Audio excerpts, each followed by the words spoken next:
are at Kensington, Minnesota. The marker that you see here is the spot where Olaf found the Kensington Runestone, snuggled under the roots of a great tree. This being that location, the very spot, I hope that many of you will have an opportunity to visit in this particular area. This stone that has been a very controversial stone, and yet to this person, a fascinating work of art, one of the neatest stones done by laypersons, if you call a priest a layperson, that I have noted anywhere in the Americas. I want you to note when you see the actual stone, this will not be a copy, but you will be seeing the original stone that was found on this very spot. Yep, here we are, 1362, and beloved, you are there. All right, here we are in Alexandria, Minnesota. What an interesting runestone they have here. What a precious museum. A museum not built by commercialism, but a museum built from the heart of the community. That always impresses me. And probably one of the most interesting stones in America as far as being preserved and the message that it bears. I want to introduce you to someone that's been very helpful in arranging this in this area whereby we could come here and do this documentary. And I'm just going to let her say a few words about the area of the museum and introduce two people that will be assisting us in this documentary. Louise Bachman, it's real good to have you with us, and thank you so much for helping us get this arranged. Thank you, Arnold, so much for considering us and coming to Minnesota, and I'm hoping you enjoy your stay. Oh, we will, I'm sure. Okay. And good day, and welcome you to the Kensington Runestone Museum here in Alexandria, Minnesota. The runestone is a very special part of our museum, a museum that was built in 1953. The museum is totally funded by private donations and volunteer help. We would like to have you come visit the museum when you're in the area. We are open every day, including weekends from Memorial Day through Labor Day. And now I would like to introduce you to two very special people, Mr. Marv Martinson, the president of the museum board, and Margaret Leitner, the consultant for the Kensington Runestone Museum. Thank you. The rune alphabet is an alphabet that was used by, I'm going to say, Nordic priests. The particular priest that used the rune alphabet in Vinland was a Christian priest. Christian? Why? Well, there's a little bit of Latin that has worked in, definitely documenting the fact that he is Christian, and that is well and good. It gives us the fact that in 1362, that Nordic peoples traveled from Iceland on around down into the Americas, that is to say Canada, around the lakes, and even in our modern day Minnesota. What does that mean? That means that our Father's Word is very accurate, inasmuch as scattering to even the new land those lost sheep of the house of Israel. God has never lost anyone. That is to say, as to their whereabouts. Only man has lost himself. Margaret has written this book, and we're going to have it available here. And those of you that want to get a little more familiar with the rune alphabet, I would recommend it because it, for a lay person, it is understandable, it's good reading, and I think you'll enjoy it. And it is based on the Kensington Runestone. We have found in doing this documentary and researching that, as always, it would seem that the academic world has brought grief to another family. And I hope that certainly the people in and around the area of Alexandria in Minnesota can gain a great deal from this documentary on their own precious neighborhood in the area of Kensington, Alexander, and that particular county in Minnesota. May we put to rest some of the, I don't want to use the word gossip, but what else do you call the smudge that the world, the academic world has placed upon a family and upon your area. I think following this documentary, you're going to be well pleased and take a great deal more pride in this great work that has been found in your area. It's very meaningful, very, very meaningful. Columbus did not discover this great land, the Americas. There were Nordic peoples and other peoples long before Columbus touched the shores of this land. So let us meet Margaret, a very dedicated, sincere person. I think you'll gain by her research into this great Kensington Runestone. Our story begins in Bergen, where the Nar, which was the ship, the royal ship of King Magnus, set out to go to Iceland, and then on its regular journey to the eastern and western settlements of Greenland.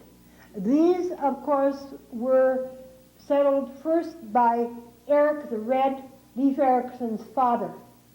Both of the settlements are, despite the name, are on the western side of Greenland. About 1341,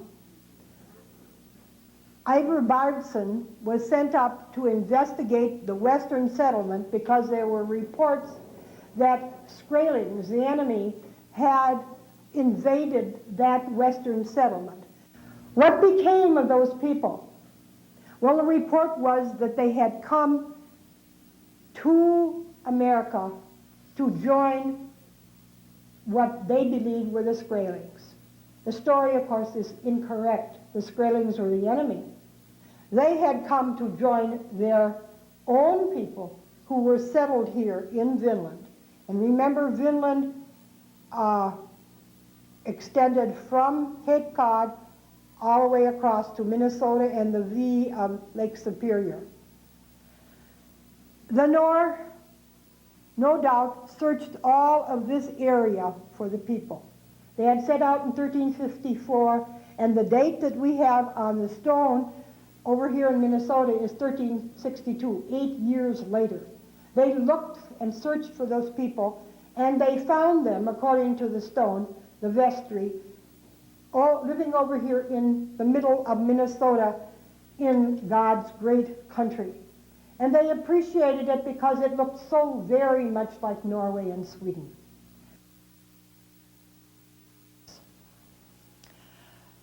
The translation of the stone is 8 Goths and 22 Norman on a discovery journey from Vinland, round about the west. We had camp with 2 skerries, skerries being rocky islands, a 1 day's journey north from this stone. We were out and fished. After we came home, we found 10 men red with blood and dead. And then he begins the prayer, Ave Virgo Maria, and ends it as the people did, save us from evil.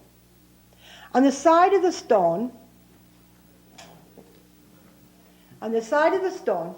we have har, which is have 10 men looking after our ships at sea.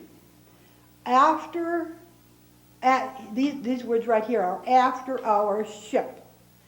14 days journey from this island, year 1362.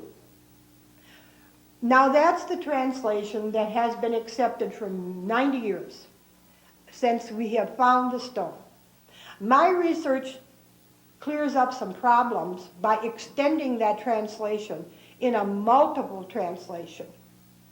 And the clue that I have is over here in this rune, which is a large oval rune, and in it is a cross, and it's a slanted cross, so that we have O-E-N or E-N or N-E-O, any number of translations. And for me, it reads in here, E-N, in God are Knutson. And here's a double translation, K-O-O-T, Knut. And here's 8 Swedes and 22 Norsemen. He is telling us that these people are dead. They are in God. This was the normal way that people spoke of people who had died and were good Christians and presumably then were in the graces of God with him in heaven. So we have in God, Paul Knutson, 8 Swedes and 20 Norsemen. We indeed do have a complete sentence. All the critics are to be corrected. This sentence then reads very well and really conveys to us the fact that this is a death memorial. Okay. This Vinland here peculiarly can be read both from left to right and right to left. And here Ivar introduces the beginnings of the puzzles and the codes that are on the stone. He couldn't possibly tell us the whole story. This is a death memorial. It's not fitting in the plain text to tell us anything about the expedition or the circumstances or his own life or any of these things. Instead, he puts in here a series of codes and ciphers to give us all this information, but we have to learn to read it. And we begin to read it in this third line. When Leif found America and named it Hulaland, Markland, and Vinland, he used the letters A, B, and C, and they are in the saga. Vinland was C, Hulaland was A, and Markland was B. Look how careful Ivar is. The third line we have Vinland. He isn't going to confuse anybody who knows the sagas. He follows the saga. So we have Vinland of Vest. And then we have the additional V here, which begins the next sentence. But anyone who knew runes and would begin to read this without knowing what was there would have read it Vestry, because that rune is unknown to many people, and it imitates V, which the other rune, which is an M. Looks just like it, except it has a dot with it. What he was doing was making A, V, and M equivalent, the same rune. This line, 3, Vinland of the West, can be read Vinland of the Vestry. And the Vestry were people who were lost and had migrated to America, and Ivar and the expedition came to find. They were part of the Diocese of Gardar-Vinland. Gardar-Vinland as a diocese was established in 1121, much earlier, and even a bishop had been sent. Erik Knutson had been sent to America to establish that diocese. But here we have these people found, not lost, but found here in Minnesota, in the heart of America. Actually, the far reaches of Vinland. So, the stone substantially changes its story when we translate this properly, and these are the people. These are the people of the West Settlement. These are the people of Vestry. When you come to see the Kensington Runestone in the museum here, you will be struck by the fact that you can almost read it. The AVM here is one of the first things that you will see. And that is not by accident, it's really by design. Do you notice that from here, the eye follows right down the fault to these letters, and it goes beyond them to the letters here. The last line is the last line in Swedish of the Lord's Prayer. And this word is evil. To the man who was doing this stone, evil was a presence. They called it the evil one. And he simply would not put evil on the stone unless he separated it from all else on the stone. He would not have anybody here who's mentioned on the stone influenced by the evil one. Now, that was the real beginning of my study of this stone.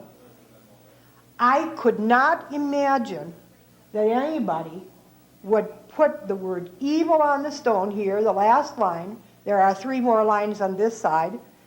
And the name of Mary here from the scriptures, and not put God's name there.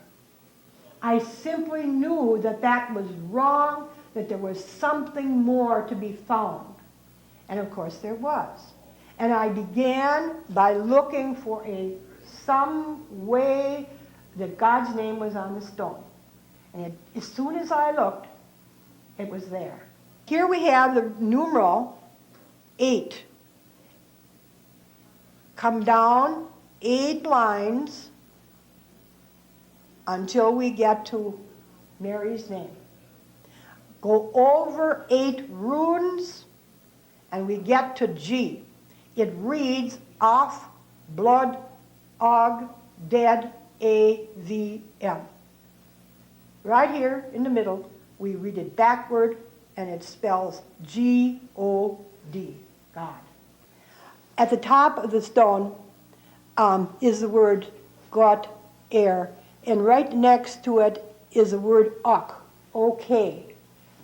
But if you read it, you can read got, air, rock. God is my rock. This, of course, is the scripture from David, when David was penitent before the people and God, and said, God is my rock. He was referring to the practice of the Philistines and other pagan religions who actually worshipped rocks. And so God was his rock. And God was the rock of the people here in America. This stone, then, was their Bible. They hadn't Bibles. They had nothing to refer to. And I've carved here the scriptures for them and reminded them of God. God and evil. God is my rock. The prayers that the people were used to say in the church back in Sandnes in Greenland. It was their practice to pray in congregation. And they would say the Hail Mary, Ave Virgo Maria, and then it would be answered by the people. And then the priest would begin the Lord's Prayer, and the people would finish it. Save us from evil. And over they would pray that, because this was the prayer of the people. This is the most authentic part of the stone. It cannot be disputed. These are the prayers of the people, and they are authentically portrayed on this stone. This rune has not been recognized by the scholars. They call it an E within this oval, and it's not an E. The camera can easily tell you by focusing on it that it's not an E, it's a slanted N, and therefore it reads one, E-N, one God, one cross, one island. Ivor was telling us he knew this was not an island. He knew this was a continent, one island. It was a rallying cry for the Crusaders, and a very late crusade it was in 1362, who came here. They were out to rescue these people from paganism, and therefore it was a true crusade. It was even funded by the Pope Innocent VI from Peter's Pence. And their rallying cry was one God, one cross, one island. The word on this side, which is island or hone. In the spring, after Olaf Ohman had the stone delivered back to him from the experts in Minnesota and Chicago as what he termed a lying runestone, because they were saying that it was a hoax. Olaf Ohman went out with his friends to look for treasure. Some of the neighbors were just eagerly waiting for the frost to come out of the ground so they could dig on the finding site and perhaps find some Indian treasure buried underneath the stone. So he went out with them, and they found nothing. They did find one small hone or whetstone, much used, and when Olaf Ohman took it in his hand, it broke in two. It was so used and so worked upon that it was worth nothing. And he threw it back into the hole, not knowing that he had a link with his Christian friend, Ivor, and Ari and Harry, who had cut the runestone. And so that hone is in the ground somewhere, and near the place where the runestone itself was found. But Ivor, in a kind of a joking way, put it on the stone. From this island, yes, but from this hone, because that's what he had buried under the stone. Olaf Ohman has been accused of fabricating this stone. No. Ivor put his name here. He was modest. This was a man who was of the people. He had been born in Greenland. He was a priest of the people. Ivor puts his own name here, but he does it modestly. He says we. And then he spells var rather strangely in order to put his name there. So it reads, the runes are here and say V, here's V-I, and then the next word V-A-R. You can see how easily Ivor is hidden here, I-V-A-R. Now the people reading this, for whom it was intended, had no problem with finding Ivor's name on there. They'd lived with him 8 years, from 1354. They had no problems. It wasn't hidden.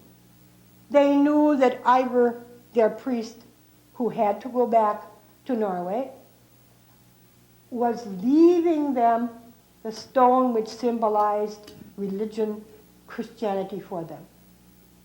And in order to do that, he gave them this stone in which all the echoes of Christianity are there. The scripture, God's name, evil, because that's part of life, and all the rest of it. On this stone are codes and ciphers which give the complete prayers, the Credo, the Our Father, the Hail Mary, and many other echoes of Christianity. The basic doctrines, here we have Mary, the Mother of God. Jesus is the Messiah. Right here, he spells backwards, or in front, D-A-V here, right here, David, whom Jesus was the house of David. He gives us up here Aaron, Moses' brother, who was the founder of the priestly line in the Jewish tradition. Over and over, he hides in here things that they will be able to find and that they will be able to ferret out. They will come day after day while this stands to find on here something more that they can recall. Remember, these people were not barbarians. They were Christians. They were faithful to their religion. They were faithful to God, but they had come to find a better life. That beautiful land of America and Minnesota. As in most cases, when you analyze and truly give in-depth research to a particular individual and his writings, usually you can find one letter or one word that will declare and establish a case. The word I'm about to share with you, bino, is a word that will document the fact that the Kensington Runestone is not a fake, and may we once and for all time put to rest the rumors that have been brought forth. Let's go, if we may, to a blackboard here for a moment, and let's analyze this particular stone. It was found in the year 1890. So naturally, whoever chiseled the message in a very beautiful way on the stone had to have all the information that we find on the stone at his disposal in 1890. But we have one word, and as always, if you search deep enough, you will find that one case, bino, which is the equivalent of the Icelandic thino. And it was used in 1362. That it would be the date that you have seen on the stone. Now, bino and its use in the dative function was indeed authentic. By that I mean on the stone it was used in the exact proper form, which is, it's archaic. It is ancient even to the 1300s to use this in the dative function. But do you know something? This was not known until the year 1904 that it was correct or was authentic. That bino, again the equivalent of the Icelandic thino, used 2 times on the Kensington stone. And I'll refresh your memory. This stone and this island. Now, when we see this, and when we know and when we understand that something that was scribed in 1890, and yet modern day scholars did not understand the proper use until 1904, the odds of it being a fake are off the chart. It could not be. Therefore, the Kensington Runestone is absolutely, beyond any shadow of a doubt, the work of a priest who was familiar with the rune alphabet. Therefore, be proud in Minnesota. Be proud in Kensington. Be proud in Alexander that you have a stone that is one of the most beautiful works that this scholar has observed in all the Americas. A fake? No way, my friend. And if a scholar takes just a little time and uses a little common sense rather than some bookworm attitude of some professor that has never been in a field or knows the working of the minds of a lay person, even a lay priest, that would put forth this message on this stone. There is no way on God's earth that this stone could be a fake. And I would have you, when you see Olaf's picture near the end of this documentary, I would say, question him in your mind. Would you want to challenge the honesty of this man as he looks in your eye? Think about that, won't you? No way on God's earth that the Kensington Runestone could be a fake. It is very real. And the tragedy that took place here was very real also. To a scholar of God's Word, you can even sense the guilt that is written into this message that a group left 10 in camp while they were fishing. Our Father's Word is most precious, but the stones that speak around the nation are precious also. They're our heritage. Be real proud of your heritage. I want to take you this time inside the home, the actual farmhouse that Olaf and his family lived in. Let's see if we can get a little feel for what it was like in 1890 and in years past following that we know and can understand this family. A family that worked this land that you now observe. Let's go there now and let's observe the conditions and the place where Olaf and his family lived. I've never been sitting in Olaf Ohman's kitchen, but I've been here quite a few times when Arthur, his son, lived here. He was the last of Olaf Ohman's 9 children to stay and to live on the farm.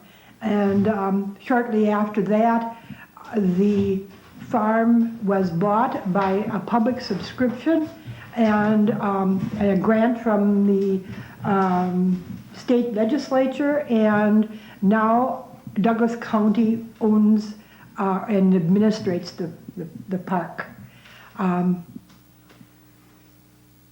This house probably held a lot of grief, a lot of misunderstanding and resentment, and perhaps some anger over the way the American public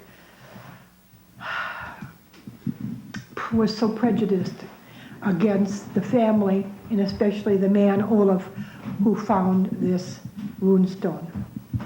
It's a poor farm.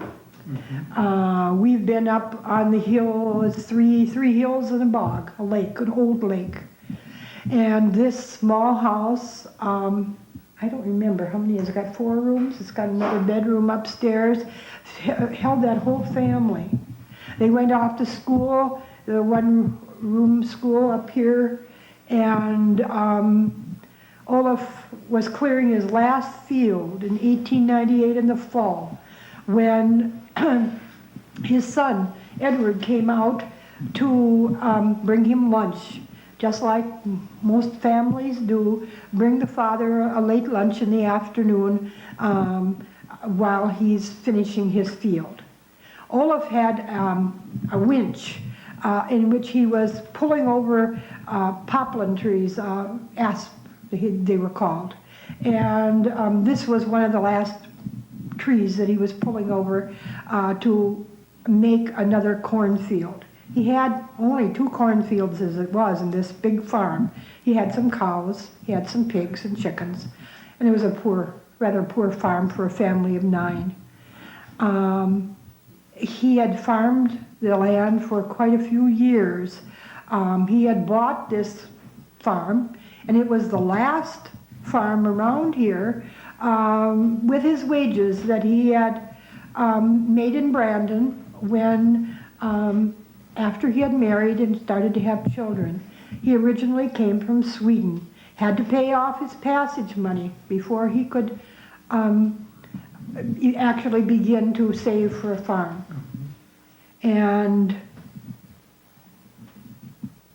Arthur once said to me, it only brought him sorrow. Sorrow isn't the kind of word most of us use, but it's the word he used.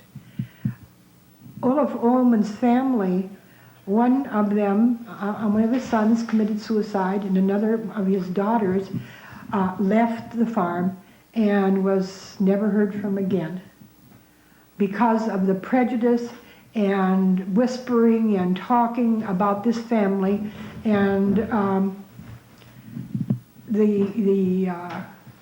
what shall I call it? Part of that, I suppose, was the ridicule of the community, because a lot of people don't think that the Kensington Runestone was real. He's even been accused that he carved some of this Yes. stuff, which we know, of course, isn't the case. But a lot of that was really some ridicule against The this ridicule. He said that it's in the books. And that is true. Many, many people had made their fortunes on books written about this was supposed to be a hoax. And of course, they could never prove that Olaf had anything to do with the stone. But, you know, when university professors write a book, it's generally believed. Sure. You mentioned about this winch that they were pulling over the aspen trees with, and they uncovered the stone. We should just mention that we have a model of that winch and that piece of equipment in our museum at the Runestone Museum in Alexandria. And it's really interesting to see how mechanically that really worked, to how they grubbed the land. Today, you know, we think of nothing to it to clear 40 acres. You just get a caterpillar and a dozer, but in those days, you had to pull each one out one at a time. Hard Yes, work. it was very hard work to do. I believe there was a witness actually there when Olaf was unearthing this runestone. Can you remember or give me any information about that? Yes, that would be what, west of Olaf's farm was Niels Fatten's farm down across the bog. And he had come out to work on his field at the same time that Olaf did that afternoon. So when they had exchanged some pleasantries and then they both went about their business, Olaf pulling over trees and his working on his land. And when they found that the tree that he pulled over had in its grip, in the grip of its roots, this big stone, Edward went to look at it and found that there was an inscription on it. And then at that point, Olaf called to Niels to come over and see what they had found. So he was actually an eyewitness to the finding of the runestone. Now, he made affidavits and his finding the stone and his being the actual witness, but they were very much discounted by most of the authorities. And even he was suspected of perhaps being in a hoax. Cahoots, Yes, even being in the hoax. Well, we know that the runestone is real. Yes, we do. Margaret, how many years have you been researching the stone? I started to work on the Kensington Runestone in about 1958, but I really didn't get started until after 1962, and then I really began to do the research that it requires, and that was a lot of learning about runestones because there are only a few books in English that you can find that will tell you anything about runes. So every runestone that I could find in a book or any record of it, I would get the picture, whatever I could, and begin to decipher it myself. And that's how I learned about runes and runestones. I do have a background, which was very fortunate. I have a background in history and English, so that, and I am a librarian. So I had no problems with research. There are some other stones that runes on too, and we have, you're researching some of those, and we'll be adding that to the display down at the runestone.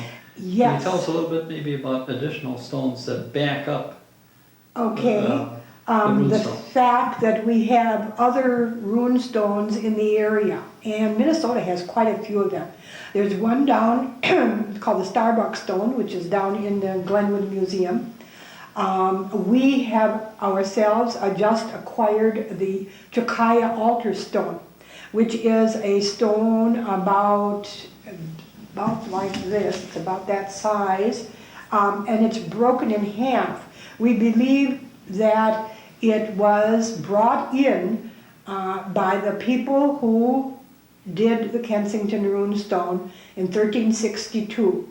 We believe that these people were both military and clergy sent by the Pope and the King Magnus of Norway and Sweden in about 1354. We have a copy of the commission hanging on the wall in the museum in Danish, and it's a copy of the commission that Paul Knudsen received from the king to come here and preserve Christianity. Now that sounds as if what has Christianity and Greenland to do with the middle of America? Our country that we're sitting in right now in Minnesota was part of Vinland, and Vinland was also part of Greenland's diocese. That is that Greenland's people had migrated over here to Vinland, Minnesota, and therefore the church had to provide for them. And they sent this expedition to find out what had happened to the Christian people. Because in 1341, half of the people of Greenland migrated and they did not know what had happened to them. We know now that they migrated here, right where we are, to Kensington and had joined other Christian people and pagan Norse people who lived here. I honestly believe that Leif Erikson also visited here. This is Vinland, part of it, not all. Vinland stretched from our latitude here in Minnesota to probably Cape Cod, and I believe that these people knew the Great Lakes very well. It was their inland sea. Over here in the meadow that Ivor talks about are where the people of the 1341 colony settled. You have to, when you picture it here, the Indians up here on their hill, the Crusaders over on the other hill, Swedes took the pagan hill up there because they were nobility. And down here in the meadow were the people who had lately come. And of course they weren't integrated, you know, with the people who'd lived here a long, long time. Many of those people were intermarried with the Norse, the Indians and so on. And so when I come here, I see those people. Yes. I see them. I see their sod and rock huts over there, and some of them who have adopted the Indian teepee. And the Indians who lived here and then moved on up north to fish, and you know, that was the tragedy that these people were massacred probably about 75 miles north of here at Cormorant Lake, near Detroit Lakes. And the Indians and Norse people intermarried, moved on into the plains, up to Mandan and Bismarck. And we have proof. I have been at Fort Ransom and looked at their death stones, similar to the ones we have out here in the woods. Stones that they drilled for their hole, put for their boat, but also runes on them to memorialize their people who died. Wow. In runes. That's their language. It's strange to us. We say, how can that be language? Well, there are millions of languages, all kinds of languages, and this is theirs. She mentioned studying the stones since 1962. That's the year we moved to Alexandria. We came there in 62. It seems like a lifetime that I've been there. And you take 62 from 90, and that's 28 years Margaret's been doing research and studying about this stone, about the runestone. And in our community, we appreciate Margaret and all the efforts that she's done to study and to prove the story of the Kensington Runestone and to continue to make it known. And hopefully that with this documentary that we're able to share with you, that you again too will be able to expand upon to the people of the world, a little bit of history. It is certainly we that are appreciative, and we know how deep and how difficult and how hard research can be, and we love you for having done that, for sharing it with us. Big story, you know, that has to be told. As you said, you know, you quote scripture there and say the stones will speak, and now's the time. They are beginning to speak. The history of, or prehistory of America is going to be pretty astounding to people when they find out really all of it. My new book will have much more disclosures than the other one, the first one, Crusade. And I have a Christian art and culture major, you see, from St. Catherine's College in St. Paul. And you see, so I was simply set up for the Runestone. I don't know what you want to say. The Lord really set me up. Here it is, you know. And the period, I specialized in the period. I did my papers on Richard III, you know, and Philip, which is 1350s, you know, in just the right period. So I had any problems in researching it at all. I really didn't need to in many things. Just that I didn't know much about Swedes and Norwegians. You're looking at a Norwegian. He's a Norwegian. Yeah, Yeah, I didn't know much about Swedes and Norwegians. My husband's former housekeeper was Nettie Benson, and she lived in the next farm just down the road here. And she grew up with the Ohmans. So I had an eyewitness again of people, you know, who knew the Ohmans, and really, there was no way that they weren't that kind of people. In his latter years, just before his death, let's say, before he passed on, did he receive any joy at all, do you think, from the stone? Any appreciation? The one picture that we have in the museum is the picture of him at this picnic. And yes, I think so. I think he was really honored at that picnic. And Nettie went to the picnic. I remember she told us about that. And we know some other friends, Henry Moen and some of these other people, did go to that picnic. And I do believe, yes, I do think that he perhaps felt some acclaim there, you know. Well, that's wonderful. Yeah, I really think he did. That one picture that we have, it's in the museum. You know, sitting here in this farmer's kitchen, I feel very moved when I look behind me and I see a pitcher pump. You know, to us that's old-fashioned, but to a woman and a man with 9 children, that was a convenience. You know, you didn't have to go out and draw the water by rope out of the well. But at the same time, this humble kitchen with furniture that I have seen all my life from the American farm community, and the statements I'm about to make are my own statements and bear no reflection whatsoever on this museum. But I cannot help but to say a word to the academic world. The academic world that is so quick to judge if it does not clearly understand something that a set of credentials could be online. To have love in your heart and feeling and understanding that when you are in the home of a genuine American family, a man that had to work a considerable length of time just to pay his passage to this nation, grubbing in the rocks and the trees and the stones to feed a family of 9 children. And then to have the academic world make a judgment because one day this farmer, a very wise farmer indeed, very intelligent, anyone that can design a winch with the material that he had to work with was very intelligent, but at the same time it shows his mind was not to forgery, but to supporting his family. And I don't see anything super fancy in this kitchen that would indicate that he had ever connived to get rich, but just to be comfortable and to feed his family. So I want to make a plea and ask the academic world. Have a little heart, my friend.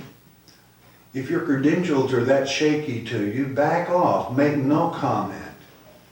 But don't, in your wisdom supposedly, make a judgment against a man that loves his family enough he's willing to break his back, working the ground. For beyond any shadow of a doubt, the misery, the ridicule, the prejudice that was brought on the family that called this home, and I can still feel the warmth that was within that family. Anyone that would bring that ridicule, and now we have found that one of the letters on that stone was not even understood by the so-called experts until the year 1907. Then it becomes impossible for the Kensington stone to have been a fake when the academic world itself did not understand that particular letter until 1907. So I would say shame that all that misery was brought upon a man and his family, even causing one son to commit suicide. And you that have made documentaries with me throughout this nation know this is not the first suicide. Remember Newark? I think it's time that we take a deep breath and realize there are things we can discuss in this great nation. And one of the reasons we got to be so great is that we do have love and compassion. I wonder how long it's been since the academic world added a great deal to that love and compassion. Think about it, won't you?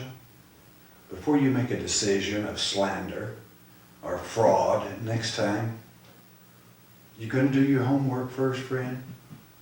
Or if you're standing on shaky ground, is it just an easy out? Why don't you be a man or a woman and make sure first that the love and understanding that could have been in this simple kitchen, this table, how many meals were eaten here? If it could speak, thousands. Thousands of meals taken from this table that were grown in the very soil that those backs creamed and pulled at to remove the trees to put food on this table. Think about it. Pour some love into America of understanding. And don't be afraid to talk. Your credentials, after all, are really not that important, are they? If you can't help pour love into America and understanding. Is it so easy to call anyone that might think different than you a crackpot just because they have a love and a hunger for the truth of the events that are marked into the soil of this great nation? I think not. Think about it. Hey, you're very necessary. We appreciate you. But I hope that never again in a documentary do I find heartache like the academic world has poured out on the simple in rural America. You know, the appearance of a man says a great deal if you are a discerner of personalities. As you're observing the face of Olaf, with one hand resting upon this Kensington runestone, I would say question him, question the face. Is he an honest man? And let me ask you something. How would you like to be standing before him as he lived and call him a fake? To call this stone a fake? I don't think anyone would truly have the nerve.